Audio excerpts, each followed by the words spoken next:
أعوذ بالله من الشيطان الرجيم. بسم الله الرحمن الرحيم. الحمد لله رب العالمين بارئ الخلائق أجمعين. الحمد لأهله والصلاة على أهله الصلاة والسلام على سيد الأنبياء والمرسلين العبد المؤيد الرسولنا المسدد المصطفى الأمجد الحبيب الأحمد النبي الأمي المكي المدني السراج المنير الكوكب الدري صاحب الوقار والسكينة المدفون بأرض مدينة سيدنا ونبينا وشفيع ذنوبنا وطبيب قلوبنا وحبيب نفوسنا ومولانا أبي القاسم محمد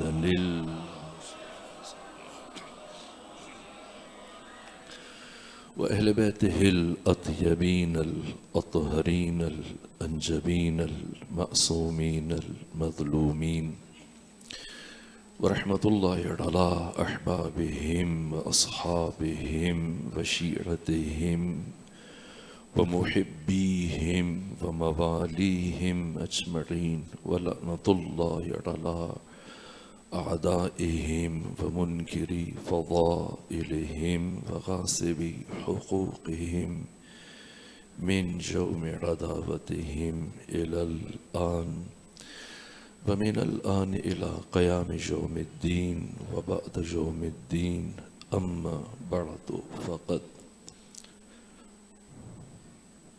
قال حق سبحانه وتعالى في القرآن وَيَبْقَى وَجْهُ رَبِّكَ ذُو الْجَلَالِ وَالْإِكْرَامِ. صلوات بھیجیے خاندان فاطمہ.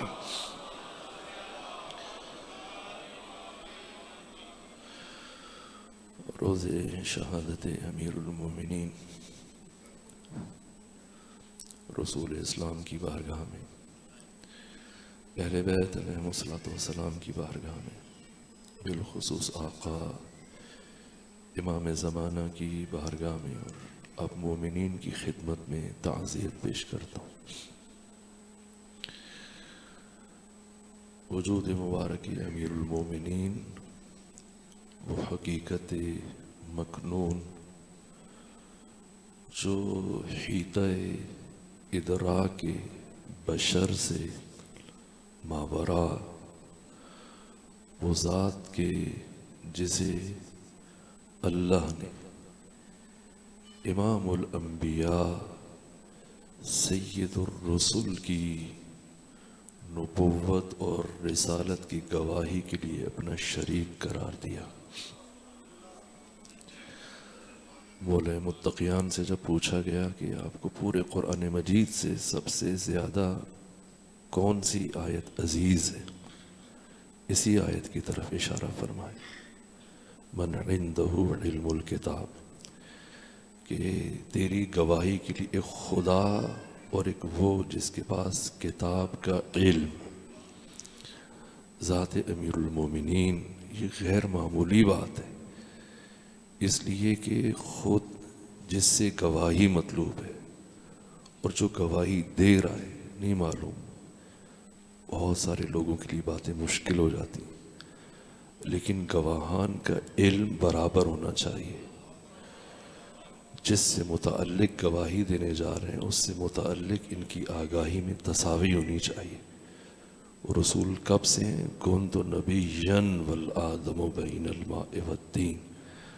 تو جو گواہ ہے اس کو بھی کنت نبیًا والآدم بین الماء والطین کی گواہی کے لیے جب سے وہ نبی ہیں تب سے یہ گواہ ہیں. یعنی حقیقت نبوت پر، ماہیت نبوت پر وہ گواہ ہیں. تو وہ ایسی ذات ہونی چاہیے کہ جب سے نبی ہیں تب سے ان کو گواہ ہونا چاہیے، تب سے ان کی ولایت ہونی چاہیے.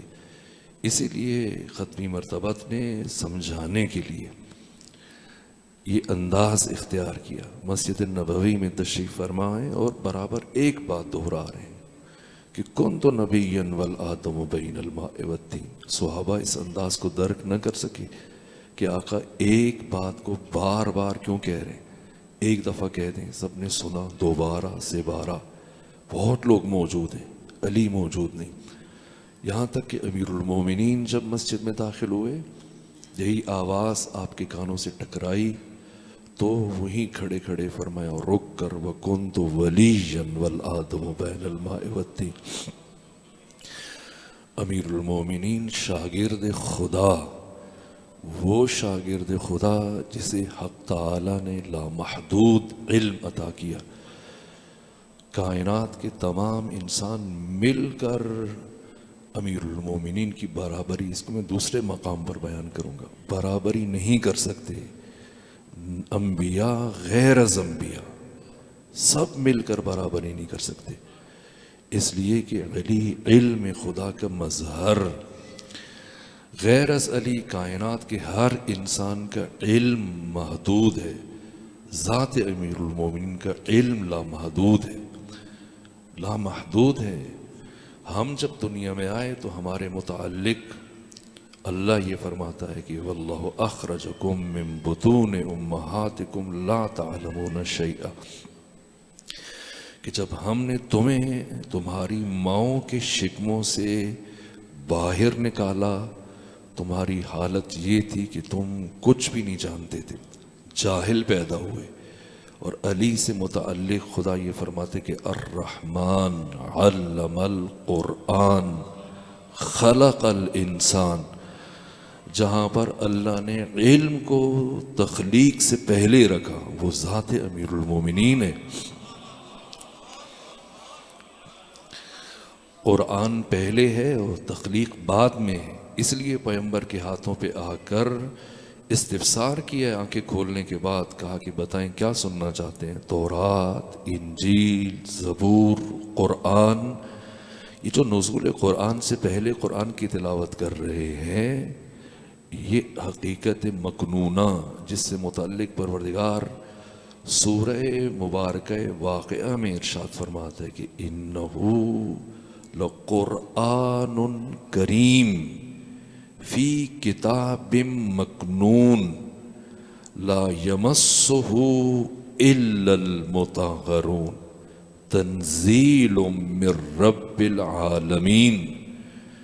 قرآن جو حقیقت قرآن ہے، قرآن کریم، وہ قرآن کریم جو ان صفحات کی شکل میں ہمارے پاس ہے، نہ یہ نہیں، یہ اس قرآن کی نزول یافتہ شکل کا نام ہے، چونکہ ہم عالم الفاظ میں رہتے ہیں اور اپنے معافِ ضمیر کو لفظوں کے ذریعے سے منتقل کرتے ہیں۔ سو کثرت الفاظ میں حق تعالی نے حقیقت قرآنیہ کو نازل کیا، اتارا، تاکہ بشر کے لیے قابل فہم بن جائے۔ لیکن قرآن ایک ذی مراتب حقیقت ہے۔ قرآن کریم کہاں ہے؟ فی کتاب مکنون، جہاں پر ہم جیسوں کی دسترس نہیں ہے، لا یمسہ الا المطہرون، کہ اسے پاک لوگوں کے علاوہ کوئی چھو ہی نہیں سکتا۔ اس قرآن کو، حقیقت مکنونہ کو پروردگار نے نازل کیا عالمین کے لیے۔ تقاضا تو یہی تھا، جس ترتیب سے آیات چل رہی ہیں کہ انہو لقرآن کریم، آخر میں کیا آیا؟ میم، انہو لقرآن کریم فی کتاب مکنون لا یمسہ الا المطہرون، اور پھر آخر میں کیا آیا؟ تنزیل من رب العالمین۔ دو مرتبہ نون کے بعد پھر اس طرح سے یہ ترتیب اگر انسان دیکھتا ہے تو وہ وزن بظاہر ٹوٹتا ہے، لیکن یہاں پر پروردگار تنزیل من رب الرحیم بھی کہہ سکتا، لیکن نہیں کہا، رب العالمین کا۔ یہ خود اپنے مقام پر تفسیر طلب ہے۔ ذات امیر المومنین اس عالم ناسوت میں، اس عالم ملک میں، اس عالم مادہ میں تنزیل من رب العالمین، یہ حقیقت مکنونہ ذات امیر المؤمنین سر عظمہ پروردگار جسے صرف خدا جانتا، یا امام الانبیاء سید الرسل ختمی مرتبہ حقیقت علوی سے آگاہ ہے۔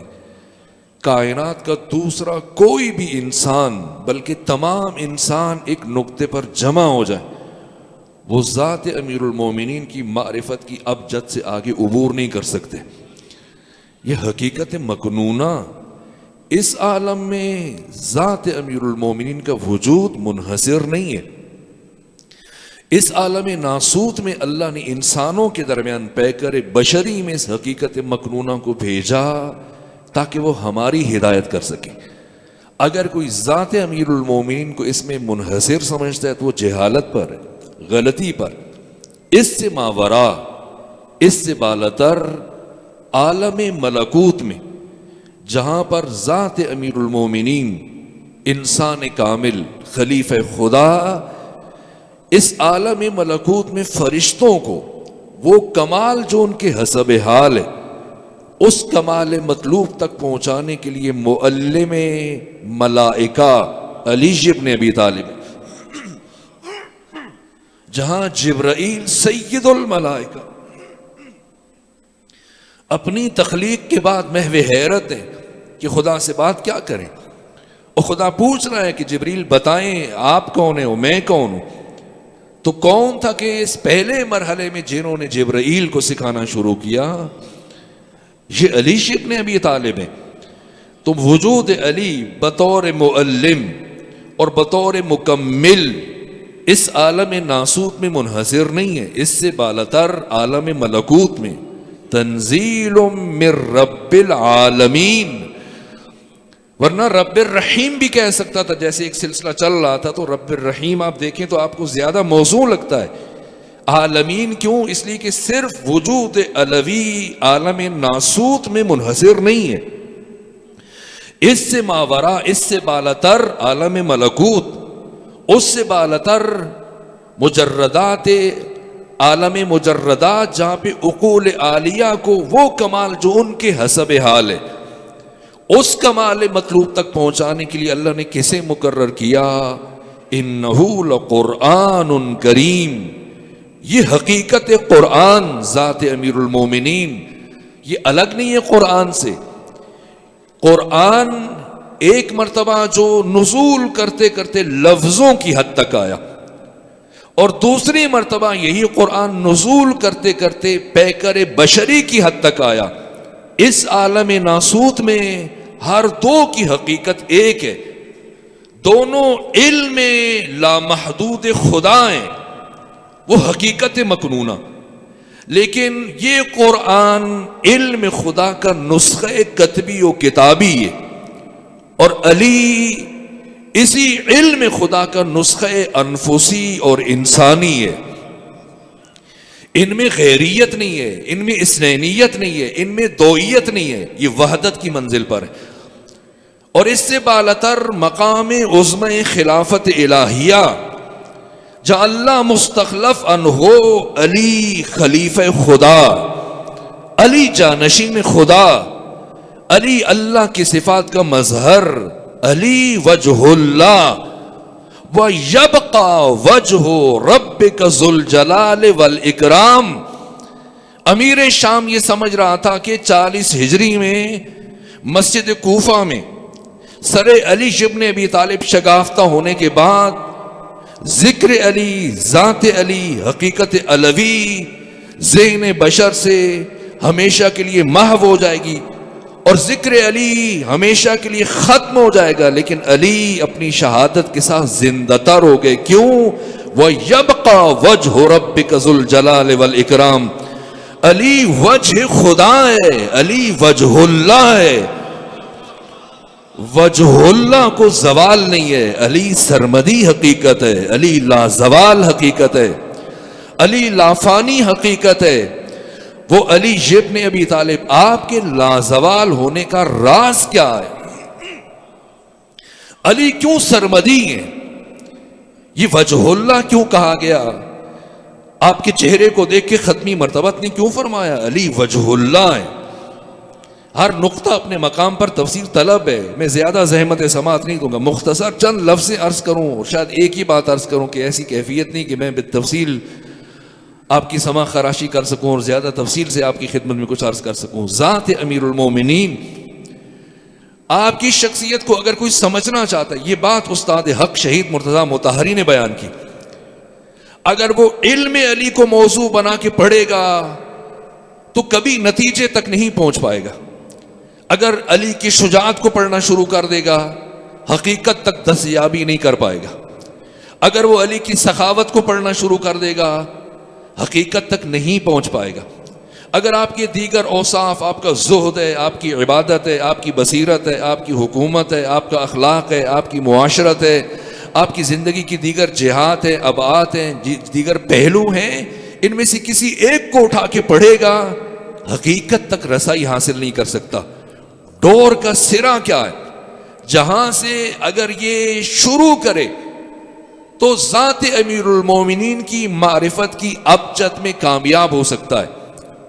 وہ سرا کیا ہے, وہ پہلو جو علی کی پہچان ہے, جو علی کی تشخص ہے, اگر اسے سمجھ لیا تو پھر بہت سارے سوالوں کے جواب مل جائیں گے.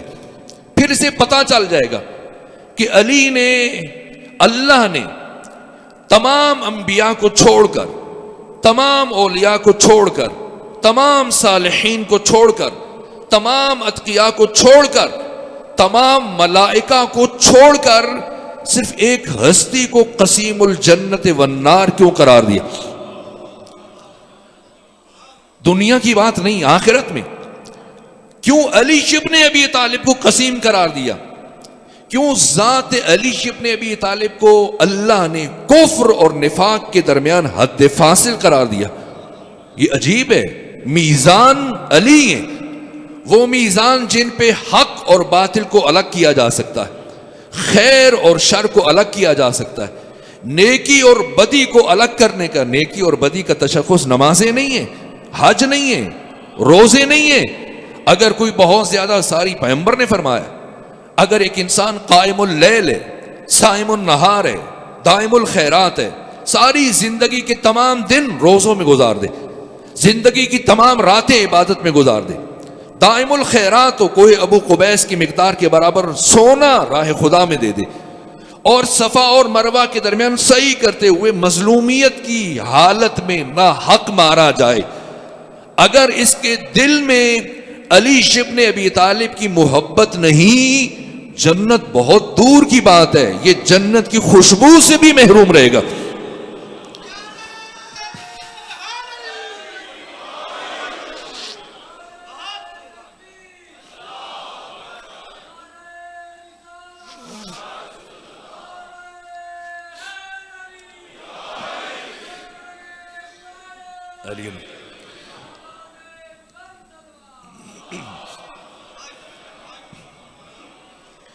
وہ جنت جس کی خوشبو 70,000 سال سے انسان اپنے مشام میں محسوس کرے گا, تو یہ کیوں محروم ہے؟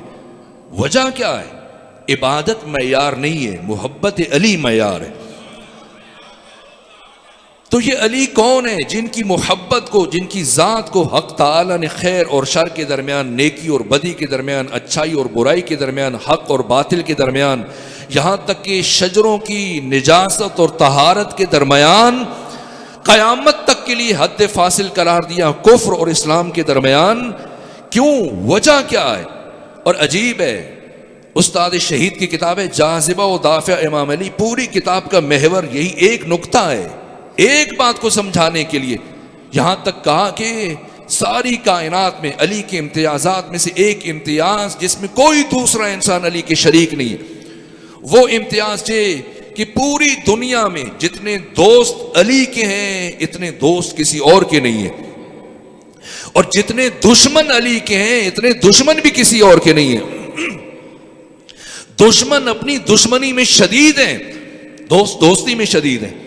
یہاں تک کہ علی کے دشمن کو خود علی فرماتے ہیں, اور پیغمبر کی بھی احادیث ہیں کہ اگر ہفت اقلیم کی حکومت دے دی جائے کہ علی سے محبت کرے تو نہیں کر سکتا. کیوں؟ جہاں فنی خرابی اور طاری کرنے سے چیزیں انسان ان میں کامیابی حاصل نہیں کر سکتا، اس لیے کہ علی کی محبت کے لیے شجروں کی طہارت شرط ہے. من وجد فی قلبہ محبتنا فلیشکر امہ. اور علی کے دوست اپنی دوستی میں شدید ہیں، یہاں تک کہ حضرت فرماتے کہ میں خود اس کے سینے پر سوار ہو جاؤں اور اپنی چھڑی یا اپنی تلوار اس کی ناک پہ رکھ کے ضربے مارنا شروع کر دوں اور کہوں مجھ سے اظہار برات کرو ورنہ قتل کر دوں گا. وہ اپنی جان دینا گوارا کر لے گا لیکن مجھ سے اظہار برات نہیں کرے گا. کتنی مثالیں ہیں، اگر مثالیں بیان کروں تو شاید کئی گھنٹے گزر جائیں. میں ان کرداروں کا مطالعہ کیا تاریخ اسلام میں تسلسل کے ساتھ، خود لکھا ہے، مرتب کیا ہے. عہد علی سے لے کر آج تک وہ کتنی شخصیات ہیں، کس کس کا نام لوں؟ ابن سکیت کا نام لوں، جن کو کوئی زیادہ نہیں جانتا تھا اس عنوان سے کہ یہ بھی علی کے عاشق ہیں. ان سے متعلق کوئی ایسا تاثر نہیں تھا. متوکل کے بیٹوں کو پڑھاتے تھے اور ایک دن جوش میں آیا متوکل، جب ان کے بیٹوں کا امتحان لیا ابن سکیت نے. سیبویہ کہتے ہیں کہ امام النحو ہے میرے نزدیک ابن سکیت، یہ امام العلم، امام النحو، امام الادب. ابن سکیت مولا متقیان کی شہادت کے 2000 سال گزرنے کے بعد آئے اور متوکل کے بچوں کو جب پڑھایا اور امتحان لیا تو اچھے نمبر لیے انہوں نے، تو یہ خوش ہوا، جوش میں آیا. کہا ابن سکیت یہ بتاؤ تمہاری نگاہ میں میرے یہ 2 بیٹے زیادہ افضل ہیں یا علی کے بیٹے حسن و حسین زیادہ افضل ہیں؟ اب تک کوئی نہیں جانتا تھا ابن سکیت کے درون میں کس کی محبت ہے، اس لیے کہ ان کی شہرت اس عنوان سے نہیں تھی. جیسی پوچھا چہرہ سرخ ہو گیا، غصے سے کھولنے لگے. کہا متوکل تو نے کیسی بات کر دی؟ تو علی کی بات کر رہا ہے، حسن و حسین کی بات کر رہے ہیں. میں علی ابن ابی طالب کے ساتھ کچھ عرصہ رہنے والے آپ کے غلام قمبر کو تم سے، تمہارے بیٹوں سے 1000 گنا افضل و بہتر سمجھتا ہوں. جانتے تھے ابن سکیت متوکل کیا کرے گا. اسی وقت دربار میں ان کی زبان کو گدی سے کھینچ لیا گیا، تڑپ تڑپ کر مر گئے، شہید ہو گئے. یہ کون سی چیز ہے جو انسان کو چین نہیں لینے دیتی؟ پتا ہے کہ میرے لیے مشکل بن جائے گی، اس کے باوجود وہ کون سی چیز ہے؟ میثم تمار، یہ عاشق علی، اس درخت کو برابر 20 سال پانی دیتے رہے. 20 سال پانی دیا جس سے متعلق علی نے کہا تھا کہ آپ کو اس درخت کے ساتھ سولی پہ لٹکایا جائے گا. رشید حجری، آپ دیکھیں جب کسی کو مارا جا رہا ہوتا ہے، جس کسی کا خون زائل اور ہوتا ہے، کتنی تکلیف. جب کسی کو ایک ناخن بھی اگر تھوڑا سا آپ ناخن کاٹتے وہ تھوڑا زیادہ کٹ جائے، کیا تکلیف ہے. اور اگر کسی کی انگلی کٹ جائے، امیر شام کے حکم سے امیر المومنین کے اس عظیم الشان صحابی رشید حجری کے ہاتھوں کو قطع کیا گیا، پاؤں کو کاٹا گیا. اب خون بہ رہے تیزی سے، وہ تڑپ رہے ہیں، اور آپ کی بیٹیاں، آپ کے بچے، آپ کے عزیز رشتہ دار، گھر کی خواتین سب آہو فغاں کر رہے ہیں، رو رہے ہیں، گریہ کر رہے ہیں. کہ ایسے میں کہا رونا چھوڑو، گریہ کرنا چھوڑو، جلدی سے کچھ لکھنے کا سامان لے کے آؤ تاکہ میرے دل میں جو علی کے فضائل محفوظ اور موجود ہیں میں بیان کر کے چلا جاؤں. یہ علی کون ہے کہ حجر ابن ادئی مولا متقیان نے 20 کی شب، یہ جو شب ابھی گزری ہے، اجازت لیتے رہے کافی دیر. امام حسن منع کرتے رہے، واپس چلے جائیں، بابا کی کیفیت نہیں. یہاں تک کہ التماس کی کہ بس اتنی اجازت دیں کہ پاس کھڑے ہو کر ایک نظر آپ کے بابا کے چہرے کی زیارت کریں، پھر ہم چلے جائیں گے. یہ 2 راتیں اصحاب علی نے گھر کے باہر کھڑے ہو کر گزاری ہیں. علی کی یہ عشاق، علی کی یہ محب. یہاں تک کہ امام حسن نے فرمایا آ جائیں کچھ لمحوں کے لیے، دیکھیں، دیکھ کے چلے جائیے. آ کے رکے اور علی کے چہرے کی طرف دیکھ رہے ہیں، زار زار اشک جاری ہیں حجر ابن ادئی کی آنکھوں سے. اور پھر فی البدی اشعار پڑھنا شروع کیے جن کا مفہوم یہ تھا کہ مجھے یہ لگ رہا ہے کہ اب محراب عبادت کائنات کے سب سے بڑے عابد کو دوبارہ نہیں دیکھ پائے گا. مجھے لگ رہا ہے کہ اب میدان جنگ دنیا کے سب سے بڑے شجاع کو دوبارہ نہیں دیکھ پائے گا. مجھے لگ رہا ہے کہ اب کوفہ کے یتیم دوبارہ کائنات کی سب سے کریم ہستی کے چہرے کی زیارت نہیں کر پائیں گے. یہ کلمات، یہ اشعار پڑھ رہے تھے، فی البدی پڑھتے چلے جا رہے تھے کہ امیر المومنین جو کچھ دیر پہلے تک غشی کی کیفیت میں تھے، آنکھ کھلی، امام حسن کو اشارہ کیا کہ کون ہے؟ کہ آپ کا صحابی حجر ابن عدی. کہ حجر کو میرے قریب بلائیں، حجر کو میرے قریب بلائیں. جناب حجر قریب آئے. کہ حجر ایک بات کا جواب دو، ایک بات بتاؤ، اگر کبھی تم سے زندگی میں یہ کہا جائے کہ تم علی سے اظہار براءت کرو ورنہ قتل کر دیے جاؤ گے، تو تمہارا کیا جواب ہوگا؟ کہ حضرت جی کیسا سوال ہے؟ کہ حجر میں جانتا ہوں کہ تمہارا جواب کیا ہے، تم کیا کرو گے، میں تمہاری زبان سے سننا چاہتا ہوں. کہ یا امیر المومنین، اپنی جان آپ کے نام پر قربان کر دوں گا، ممکن نہیں کہ کبھی آپ سے اظہار براءت کروں. کہا حضر جاؤ سلامکم اللہ، میں تمہیں اللہ کی پناہ میں دیتا ہوں. رخصت ہوئے اور پھر وہ دن آیا شام کے سرحدی علاقے میں مقام عذرا میں بیٹے کے ہمراہ اپنے خاندان کے 6 برجستہ افراد کے ہمراہ جب آپ کو اسیر کیا گیا اور قبریں کھود دی گئی سامنے اور مطالبہ کیا گیا کہ حجر علی سے اظہار براءت کرے ورنہ قتل کر دیے جائیں گے، تو کہا کہ اللہ نے مجھے حجر کو وہ زبان ہی نہیں دی جو علی سے اظہار براءت کر سکے. تم قتل کرو، البتہ میری 2 خواہشیں ہیں، اگر قتل سے پہلے پوری کر دو. کون سی 2 خواہشیں؟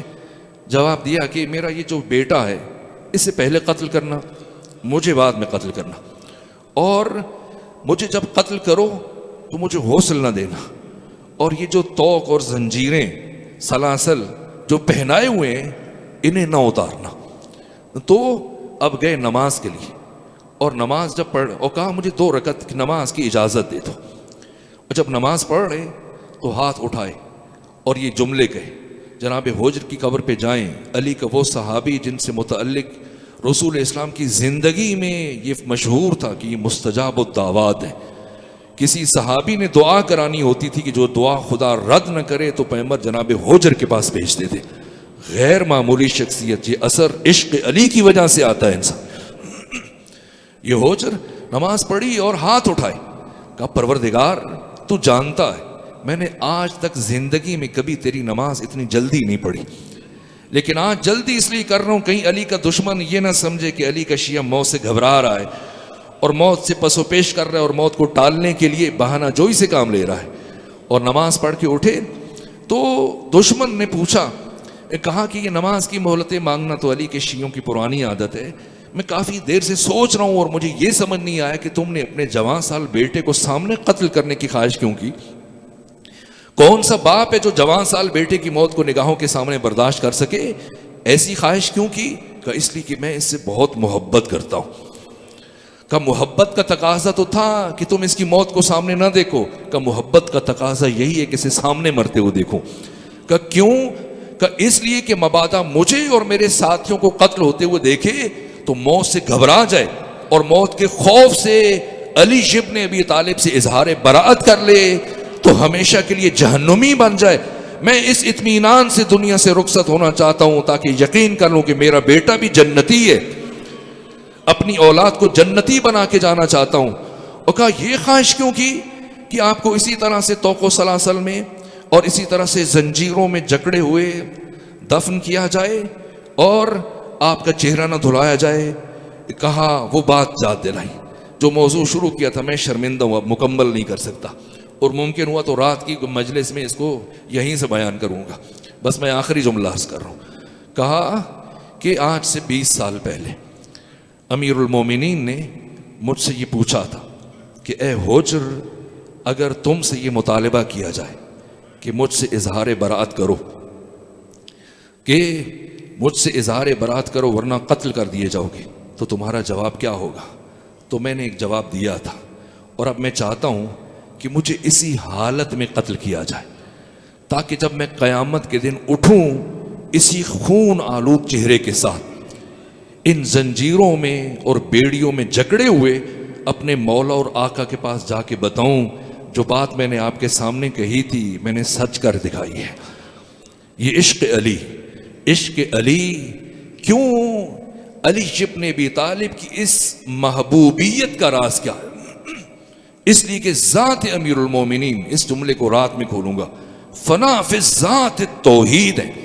جو پیغمبر نے فرمایا کہ علی یون ممسوس فی ذات اللہ، علی سر سے لے کے پاؤں تک عشق خدا میں غرق ہے.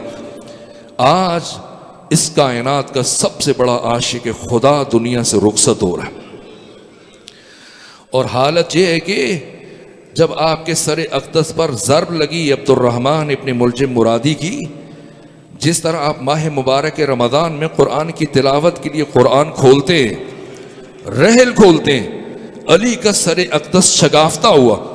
اس کے باوجود علی کی آنکھ سے ایک اشک جاری نہیں ہوا، یہاں تک کہ امام حسن موجود نہیں تھے، مسجد ساسا میں نماز پڑھا رہے تھے. پیغام پہنچا، ننگے پاؤں دوڑتے امام حسن پہنچے، امام حسین آئے، عباس آئے، باقی فرزندان آئے، سب رو رہے ہیں. سب سے زیادہ جو ہستی گریہ کر رہی ہے وہ حسین ابن علی. اتنا روئے، مقتل نگاروں نے لکھا امام کی آنکھیں مجروح ہو گئی، زخمی ہو گئی.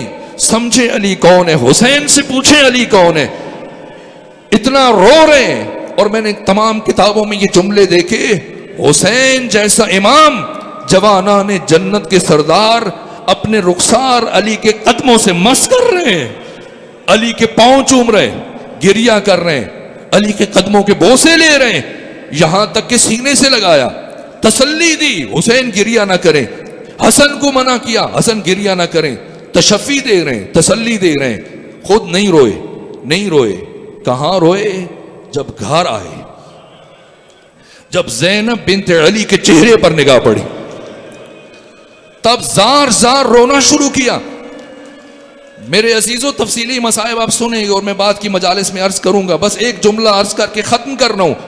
جب اس شقی نے ضرب ماری سر اقدس امیر المومنین پر، آپ کا سر شگافتہ ہوا، یہ وہاں سے بھاگا، اور جب بھاگا تو علی کے چند اصحاب اس کے پیچھے پیچھے دوڑتے ہوئے پہنچے اور اس کو اس کے چچا کے بیٹے کے گھر سے گرفتار کیا اور اسے رسیوں میں باندھ کر لائے. اور جب اس کو سامنے بٹھایا گیا امیر المومنین کے، پوچھا بتا کیا میں تیرا اچھا امام نہیں تھا؟ کیا میں نے کبھی تیرے حق کی ادائیگی میں کوتاہی کی؟ امام کی نگاہ پڑی، اسے رسیوں سے کس کے باندھا گیا ہے. ایک مرتبہ فرمایا اس کی رسیوں کو کھول دو، اسے تکلیف ہو رہی ہے، رسیوں کو کھول دو. میں دست ادب جوڑ کے عرض کروں، آقا آپ اپنے قاتل کو رسیوں میں جکڑا ہوا برداشت نہیں کر پا رہے، کیسے برداشت کریں گے جب آپ کی بیٹی زینب بنت علی کو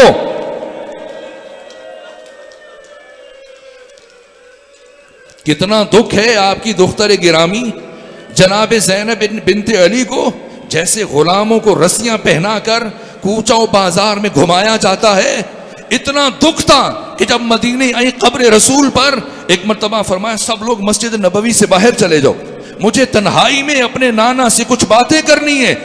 اور جب خلوت ہوئی سب چلے گئے اور دروازے کو بند کیا، حجرے کے دروازے کو بند کر کے قبر رسول پر آئیں، اب گریہ کرنا شروع کیا. وہی دکھ جس دکھ کی وجہ سے علی روتے ہوئے دنیا سے گئے. ایک مرتبہ بی بی نے اپنے بازوؤں سے آستینوں کو الٹنا شروع کیا اور کہا نانا جان اٹھیں، یہ نشان دیکھیں، آپ کی بیٹی زینب کو کربلا سے کوفہ، کوفہ سے شام تک رسیوں میں باندھ کے لایا گیا.